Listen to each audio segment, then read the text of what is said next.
Well, speaking of President Trump, after not being seen in public for several days, today he appeared in the Oval Office, which means it's 6 more weeks of dictatorship.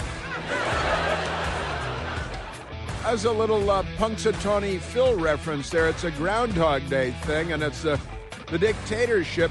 I also saw in the news this morning that our economy is in the tank. It's terrible. We have the worst economy. I saw it. It's in the news. They have fact checkers and stuff. They can't just make that up. Ba-bam-bam. And a very happy hump day to you, a very happy Wednesday. Hump day in the Clinton household. Hillary Clinton waking up face down in a pool of her own dried vomit on the linoleum kitchen floor of one of their multi-million-dollar mansions. Secret Service standing over her with their knuckles on their hips, tisk-tisking. So tragic what might have been with Hillary Diane Rodham Clinton, but will never be. A tragic Secretary of State, our chief diplomat. How many countries did we bomb while Hillary Clinton was our... I remember Libya until the Libyan leader, Muammar Gaddafi, was killed. Remember, that's what they always called him, Libyan leader, Muammar Gaddafi. He was killed by his own people, and Hillary Clinton celebrated, we came, we saw, he died, she famously said. Isn't she amazing? So hump day in the Clinton household, she's got to be out not long after breakfast. And, you know, she eats a lot of breakfast. Just take a look at her. Got to keep those ankles bulked up with lots and lots of breakfast foods. And then she's out, and then Bill Clinton, maybe the Energizer comes in, somebody comes in, and boy, tempting fate is that boy. Got that big scar down the front of his chest from the open heart surgery and all that, and still he's at it. He's relentless. And on the Chris Plant Show, because it's hump day, we have Mailbag Day, which I believe, what do we have? It was last Wednesday that in the middle of the show before we got to the mailbag, we had the shooting at the Catholic Church in Minneapolis, Minnesota. And I'm sorry, I apologize for that. We never got to our mailbag questions there. And we're going to do our darndest. I don't want to curse. We're going to do our darndest to get to the mailbag questions today, because mailbag questions are good. Now, we're talking about a lot of things. The president ordering a military strike on a Venezuelan drug smuggling go-fast boat loaded with drugs and with 11 souls on board, 11 SOBs. And they were blown up, and I would say they sleep with the fishes. I would say that they sleep with the fishes at this point. No doubt about it. Trump might send Nicolas Maduro a bulletproof vest with a big fish rolled up in it. And then just, nothing, no note of any kind. Just kind of a Vito Corleone thing. Could happen.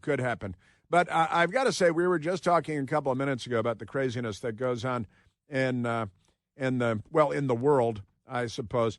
And one of the things that's going on right now is the commies are having a powwow in communist China, where Xi Jinping is having a big military parade. And I understand they're spending huge gobs of money on their military parade, and they got their hypersonic missiles. They're ahead of us on hypersonic missiles, and they want to kill the world. They're communists. They want to dominate the world and kill all the people in it because that's what they do. But there are some interesting, fun commie stories coming out of there as well. And they reminded me when I saw the stories today, and actually it's my friend Brian Doherty that alerted me to this great stuff, and he's got a tweet today. It's an X post. Axios, the Axios is reporting, and my friend Brian Doherty is putting it out there on X, which we used to call Twitter. Remember that? Axios says, 2 things are certain. Putin's bodyguards are carrying a special, quote, poop suitcase, end quote, to collect his feces. And Kim Jong-un, communists, brought his own toilet. Reports suggests that the security protocol is used to prevent foreign forces from accessing UN's and Putin's health information, because, all kinds of health information is available if you leave a sample that they're talking about there. Protocols to prevent foreign forces from accessing Kim Jong-un and Vladimir Putin's health information via their their fecal samples. Their samples. Hey, they left a sample for us. So this is what commies do, and they brought their own collection devices so that they wouldn't leave anything behind because they know that the Chinese communists would collect them and analyze them for medical reasons, and they could learn things about their health and pre-existing health conditions and what medications the individuals might be on, and all kinds of things can be learned from that, just like we were talking the other day about how they're examining the wastewater in Nantucket, and they were discovering there was an awful lot of cocaine in the wastewater on Nantucket. So they can learn if Putin and Un are doing cocaine or fentanyl or whatever it is they're doing, smoking bongs, whatever it is they're doing. And when I saw this stuff this morning, I was reminded of I've lived in Washington for a long time. My best girl and I, we've been together for a long time, and very happily so. And many years ago, we were invited to Blair House, which is the official visitor's residence for the White House. It's across the street from the White House, Pennsylvania Avenue, on the part of Pennsylvania Avenue that's now closed down. But it wasn't always closed down. You used to be able to drive right by there, and you can't anymore. But we were at Blair House, and it was cocktails and hors d'oeuvres and things. And we're talking to people who were very much involved with Blair House, and I don't want to give away too much.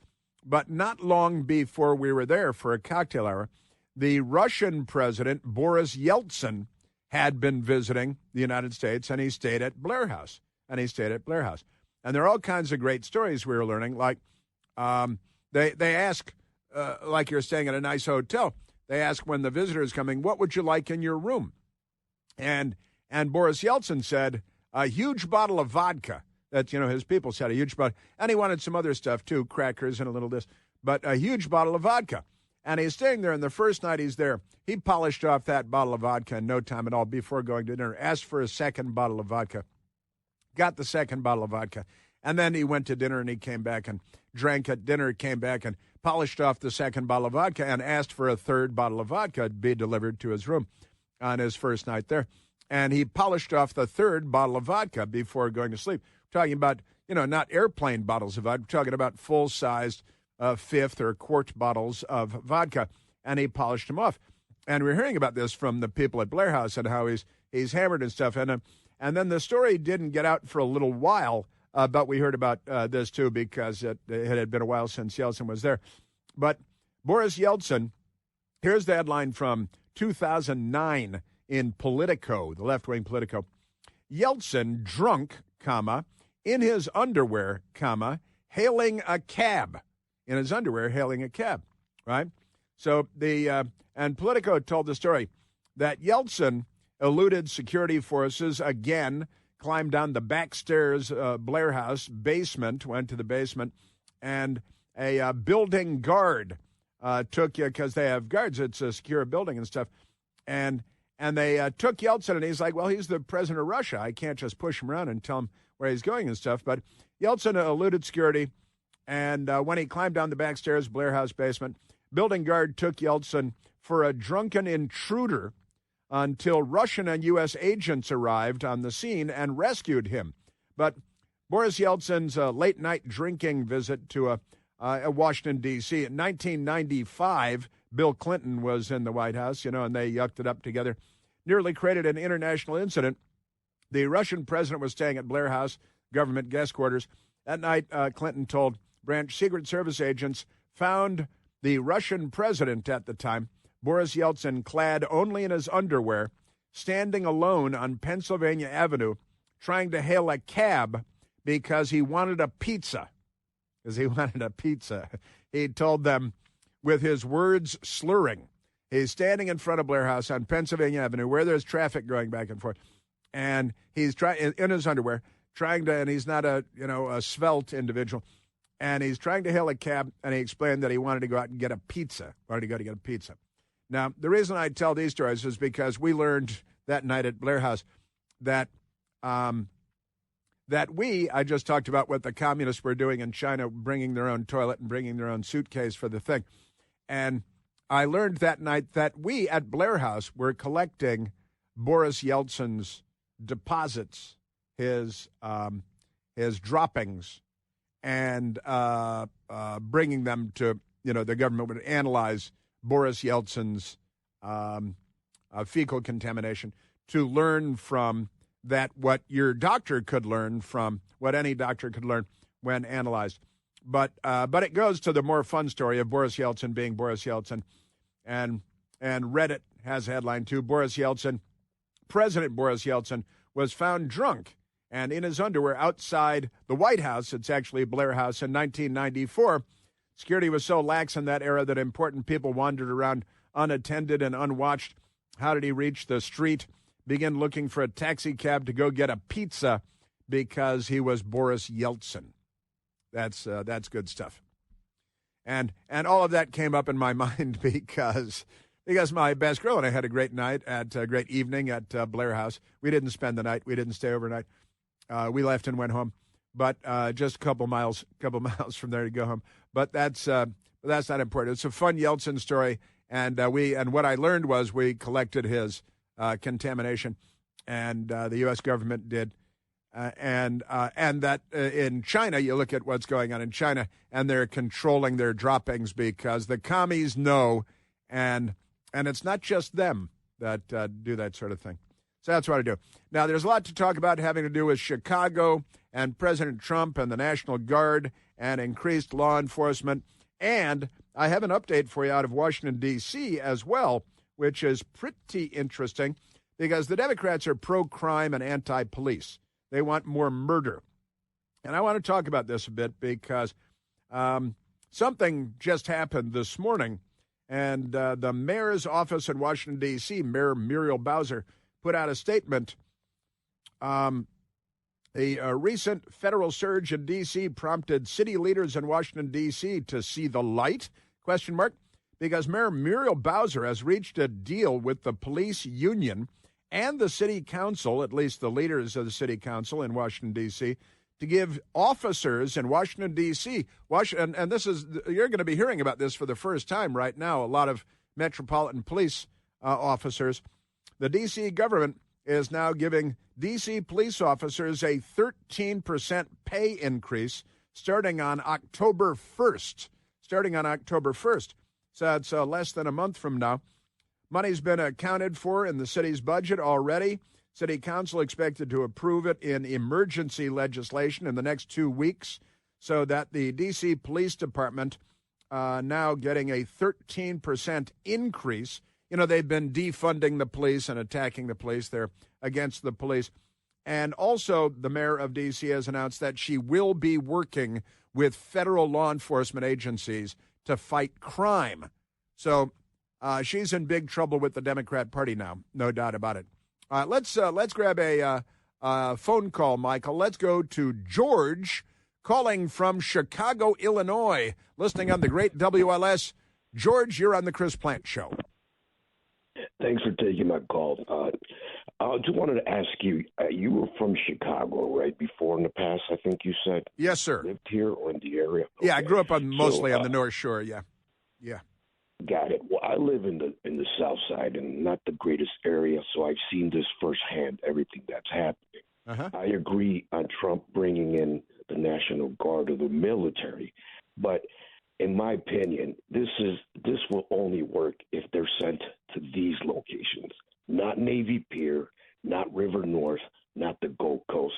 If they're not sent in Englewood, West Garfield Park, or Austin neighborhoods, this, in my opinion, this is all a sham. So this is all window dressing unless they're sent to the neighborhoods that actually commit 70% of the crime in our city. Yeah. Do you not agree? Well, I understand what you're saying, certainly. And what I'd say, and what we've seen in D.C., first of all, the Guard wouldn't be there to arrest and engage in law enforcement, and there are legal problems with that. But the Chicago Police Department would say, listen, you guys go hang out at Navy. It's funny you mentioned Navy Pier, because I would guess that you will see them at Navy Pier, and the news media cameras will be there. Oh, they're at Navy Pier. They're not arresting anybody. They're not doing anything. But what they're doing in D.C. is freeing up police to, so they're not on the mall looking at the Washington Monument and the Jefferson Memorial where nothing ever happens. But but the National Guardsmen and women are out there so that the police department can free up their people to go into Anacostia where all the crime happens. You know what I mean? I think the reverse should be done. Yeah. If they're going to send the military, people who actually put fear into criminals, they should send that look into the bad neighborhoods, not the opposite. Have the regular police officers stand their ground at Navy Pier and all those touristy areas. But as far as that, you send the military into a war zone, not the opposite. Yeah, well, and Chicago, and I've got the numbers. I'm going to share the numbers on Chicago, and it is a war zone. There's no doubt about it. But you want to see the military. You're in favor of it. You'd like to see the military in uniform with rifles in the neighborhoods where all the shooting's taking place. Correct. Not the tourist areas, in the bad neighborhoods. Yeah, I got you, George. I understand that completely. I really do. But I bet that what you're going to see is the opposite of what you'd like to see. And you're probably going to see him on the Gold Coast and where the governor is hiking along in the morning, where there's never any crime. And at Navy Pier, I bet that's where you're going to it provided we see Guard go to Chicago. I suspect that we're going to see what you don't want to see, but it will free up the police who know the neighborhoods and know the bad guys and the gangs and what corners are full of drug dealers and stuff. Because the Chicago police, they know. It's just that the Democrats that are elected there don't want to enforce the law, right? Well, I mean, I don't blame the police officers. I blame the lawyers, the state's attorney. I blame those kind of people, not the police officers. Yeah. They know. I have a lot of friends who are police officers. Yeah. And I've always asked the one question, like, why are people saying defunding police and all that? And they've all admitted to me, it's not that we don't have money or they don't want to spend money on cops. Is nobody wants to be a cop. We're literally hiring guys that should not really be police officers. Yeah. I've heard this from my friends who are sergeants who are cops for like 20, 30 years. They've all told me the same exact story. I'm nodding, George, because I've heard the same thing here about the new recruits who don't want to be police. And, and now the mayor is offering a pay increase, at least 13% pay increase. But, yeah, why you want to be a police officer, work for Democrats that don't want the police to police as a verb.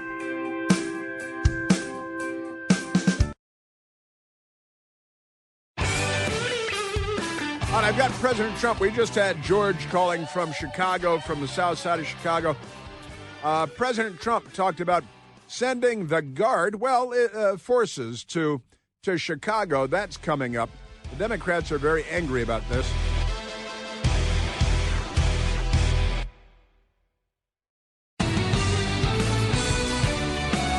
Yeah, lots of madness going on because Democrats don't want to even create the appearance of being pro police.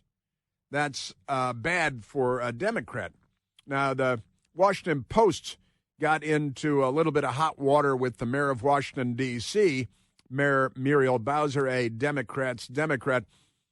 The headline now from the Washington Post reads, Bowser to provide indefinite coordination with federal law enforcement. Indefinite coordination with federal law enforcement, you see. Now, the thing is they changed their headline because the Washington Post headline said, Bowser welcomes federal law enforcement presence indefinitely. And Mayor Bowser became angry with the Washington Post and chased them back and said, you can't say that I welcome federal law enforcement presence indefinitely. And the Washington Post said, what? Isn't that right? I have to say that there was a Washington Post headline that circulated that was simply false. False. I went back, I reread that order, and then the hundreds of words that were in that order, there was no mention of welcome or welcoming. So that headline was false. And sadly, I think it was intentionally misleading. Oh, the Washington Let me tell Post you, intentionally misleading. Without equivocation, let me tell you that the mayor's order does not extend the Trump emergency. indefinitely. See, and welcomes, and you're certainly not welcome. She wants to make sure that it's not a welcoming environment to federal law enforcement who are preventing murders from taking place, because Democrats love murder. God, they love murder. Yes, sir. I'm telling you. And the Washington Post has, so they did it. The headline said, Bowser welcomes federal law enforcement presence indefinitely. That's what the Washington Post headline had said. And then she barked at him there because she's Bowser, bow, bow, wowzer. She barks at him. And then they changed the headline to Bowser to provide indefinite coordination with federal law enforcement. But don't say any more than that, because they don't want to appear to be pro-law enforcement. Then you might appear to be anti-crime, something like that. But they have announced a new 13% pay increase starting October 1st for the Metropolitan Police Department. And that might mean, and that's good, and I'm happy to see that. I'm a taxpayer here as well. But the Washington Post people took a little brushback from the mayor of Washington, D.C., and they immediately, can we change the headline for you? Because she's a Democrat, and they are Democrats. See how that works? Bowser issued an executive order on Tuesday requiring local coordination with federal law enforcement, quote, to the maximum extent allowable by law within the district, end quote. The order gives no expiration date. So the Washington Post, they're wanting to state, oh, no, the city of Washington, D.C., the federal district, seat of the federal government, they might actually work with federal law enforcement against criminals. And the Washington Post is pounding the table. You can't do that indefinitely, fighting crime. We have to let crime make a comeback. Crime needs to breathe freely. Isn't that amazing? You're a Democrat Party. Signaling collaboration, D.C. Mayor orders Emergency Operations Center be kept open. Sure, to work with feds in a nod to continuing collaboration. The word collaboration is tainted too, isn't it? The mayor of Washington, D.C., this is pretty amazing stuff. The Washington Post, they don't know how to manage this because they need to suck up to the Democrat mayor. She's a woman of color also, so keep that in mind. And the Democrats, they're pro-crime, they're pro-madness, and they love murder. In a nod to continuing collaboration, the Washington Post types, the mayor of Washington, D.C. issued an order Tuesday to continue the work of an emergency operations center the city set up in response to the federal law enforcement surge ordered by President Donald Trump to battle what he insisted was out-of-control crime. And the Democrats of the Washington Post, he insists that there's out-of-control crime. Come on, we've only had like 100 and some odd murders so far, and it's already September. City of 700,000 people.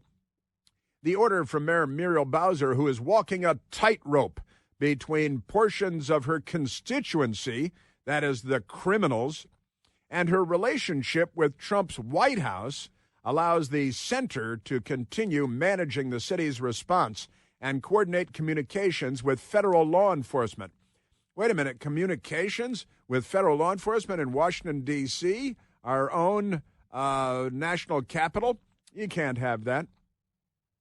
The order said the so-called Safe and Beautiful Emergency Operations Center, which they call the SBEOC, of course, a title that riffs off of Trump's lingo, will work with a number of federal agencies, including the FBI, the U.S. Park Police, the DEA, Bureau of Alcohol, Tobacco, Firearms, and Explosives, and the Secret Service. Well, see, coordination and communication, you'd think that'd be good, but the Washington Post there seemed to be rankled by this. Together, they plan to address a number of issues, including concerns and goals. The city has maintained the confidence of district residents during law enforcement encounters by federal agencies. This is the most ridiculous. The Democrats are just pro-crime, and they're anti-law enforcement agencies. They're against law enforcement agency. You can't even cooperate with them. They call it collaboration. like you're working with the fascists, which is their jargon, their lingo these days.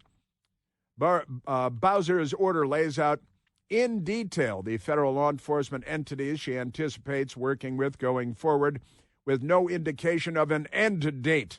Boy, that's when does the crime end? So wait a minute, you're just going to enforce the law indefinitely? That's completely crazy, isn't it? Man, oh man. All right, now let's get to President Trump in Chicago. And we were just talking to our friend George calling from Chicago, too. And at the White House yesterday, President Trump was asked by a reporter-like person, are you planning on sending Guard troops to Chicago because of all the crazy murders there? President, have you decided you're definitely going to send National Guard troops to Chicago? I didn't say when, but the answer is, look, Chicago's very interesting because I watched Pritzker get up and say we don't need help, we're safe. And then over the last 2 days, they had, I guess, 9 or 10 killed, and 50 hit with bullets. Yeah. Well, was that a problem? And the Democrats are like, yeah, well, it's Chicago. That's perfectly normal, isn't it? Just fine.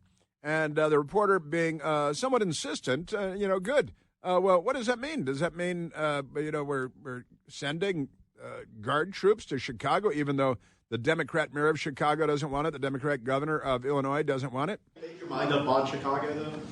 Well, we're going in. I didn't say when. We're going in. When you lose, look, I have an obligation. This isn't a political thing. I have an obligation. I would love to have him call. I would love the governor of Illinois. I'd be honored to take his call. All he has to do is say, sir, we need help. It's out of control. And everyone knows it is. He's not kidding anyone.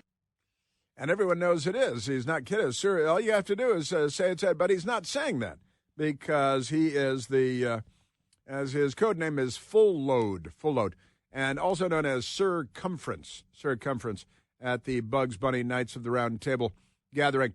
And that's Governor Pritzker, J.B. Pritzker. He inherited billions from his parents and his grandparents, and he's never had to do anything. He never had to lift a finger. He doesn't even chew his own food. Can you imagine? He doesn't even chew his own food.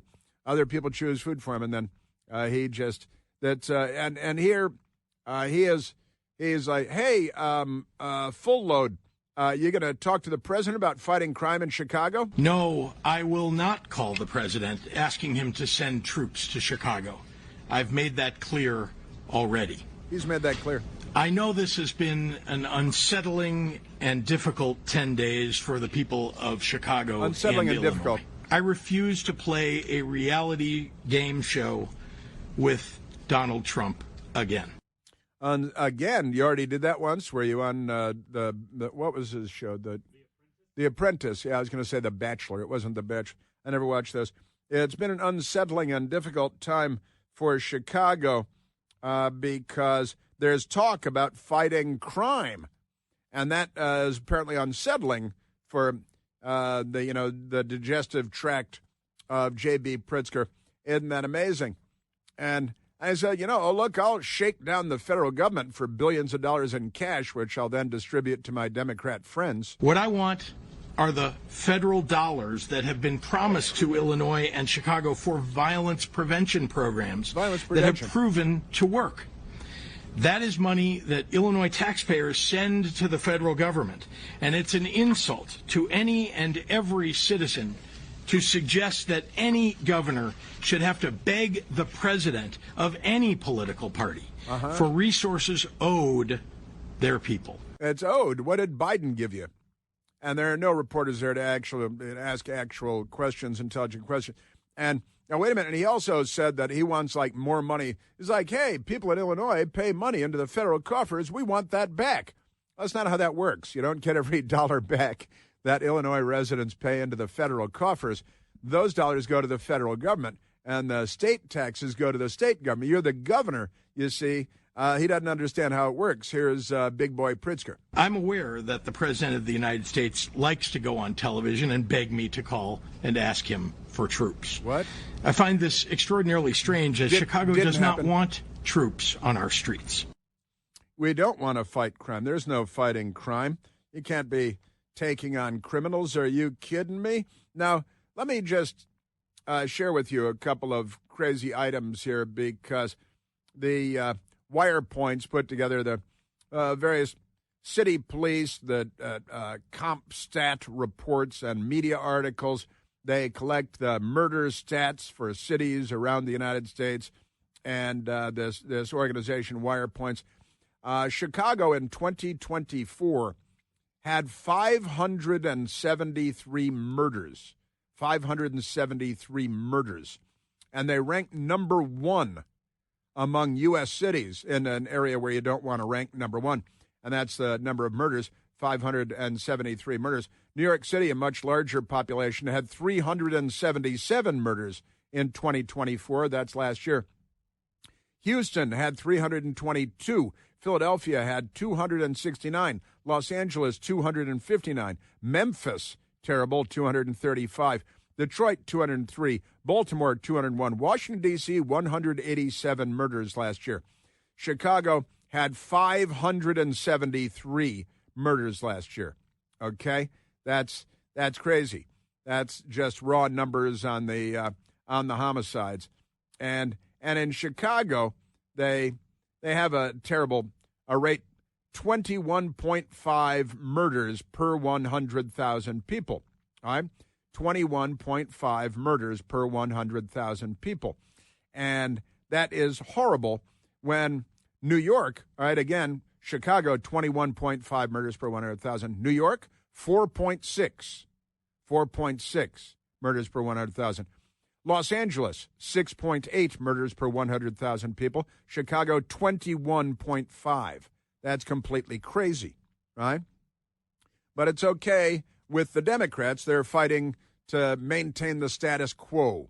They love the status quo. And Pritzker's like, don't tell me. And then he makes things up about Trump, whatever, saying, call me.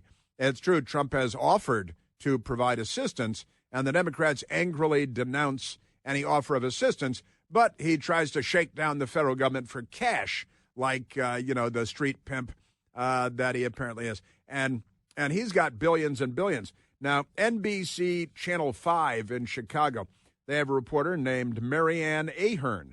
And Marianne Ahern was there to ask Governor Pritzker questions about crime over the weekend, which was off the charts. You're going to hear people, especially this past weekend, 54 shot, 7 dead. Yeah. They're going to say the city's not safe. Would you ask your friends to ride the L after midnight or after, 9 o'clock at night even to come down to the city from O'Hare? Look, big cities have crime. There's no doubt about it.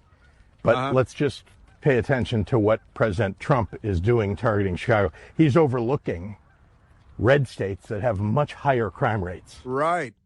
That's it. This is their left-wing talking point. Red states still have Democrats that are shooting people, and they have Democrat mayors and Democrat cities, and they're shooting people. I got an idea. Democrats should stop shooting people. Now, Marianne Ahern should have said, but Governor, Chicago had 573 murders, right? And New York City had 377. New York has a homicide rate of 4.6, and Chicago has a homicide rate of 21.5. That should have been a part of the discussion by the reporter. But no. Hey, I want to talk to you about living a better digital life on Al Gore's amazing internet with one of our newest partners, WebRoot. I chose WebRoot because of the total protection product that they have. WebRoot's all-in-one package offers plan options for individuals, allowing for coverage of up to 5 devices, iPads, phones, and desktops and laptops, up to 10 devices with a family package, and they've got you covered no matter what. WebRoot's coverage includes antivirus protection and identity theft protection, VPN backup, and a whole lot more. And listen, you've got adults in the household. You've got kids in the household. They're all on phones and on iPads and laptops, and they've got you covered at WebRoot no matter what. Whether you're a 5-year-old with your iPad or your phone, grandma living above the garage with the laptop, WebRoot allows my best girl and I to live a better digital life, and that's why I want to recommend that you do the same. Right now, you can get 50% off of WebRoot's Total Protection Plan or WebRoot's Essentials Plan when you go to webroot.com/plant. That's me, Plante. Again, you're going to get 50% off of WebRoot's Total Protection or WebRoot's Essentials plan when you go to webroots.com/plant. Yes, sir. Yeah, ill-prepared reporters, a big part of the problem. You know, take it to them. Hold their feet to the fire. These are government officials. They're elected officials. Hold them accountable. Ask the right questions. Go in well-informed. Look, big cities have crime.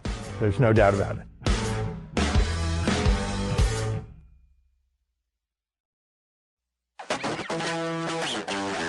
Right now, let's go to Dave, calling from Glen Burnie, Maryland. Dave, you're on the Chris Plante Show. Hey, Chris. Hey, Dave. I think you're being a little hard on the Democrats in Illinois. The criminal, there's an honor among thieves, and the criminals that run the government are just protecting the criminals that run the streets. And you can't blame them. If we start getting rid of all the criminals, we're going to need a new government, so on and so forth. It's just a lot of work. But I would be interested if you have the stats for some major red cities like Miami's deaths per 100,000 compared to Chicago's, or Houston or Dallas's deaths per 100,000 compared to Chicago or New York. Or I bet it's shocking how big a difference there is. Well, the homicide rate in Chicago, I have it right in front of me, 21.5 per 100,000. Houston, 13.9. Now, Houston is number 3 in the country. They have a terrible murder problem too. And what else do you say? Miami? Let me see if I have Miami. Miami, yeah. I don't see Miami here. I bet I can find Miami. They have a Republican mayor, right, in Miami. And Yep. Yeah. And the other side is always saying, well, they do it. I mean, it's like, guys, there's a problem with murder here. Yeah. We're against it. See, the thing is, in Republican cities, we're against murder.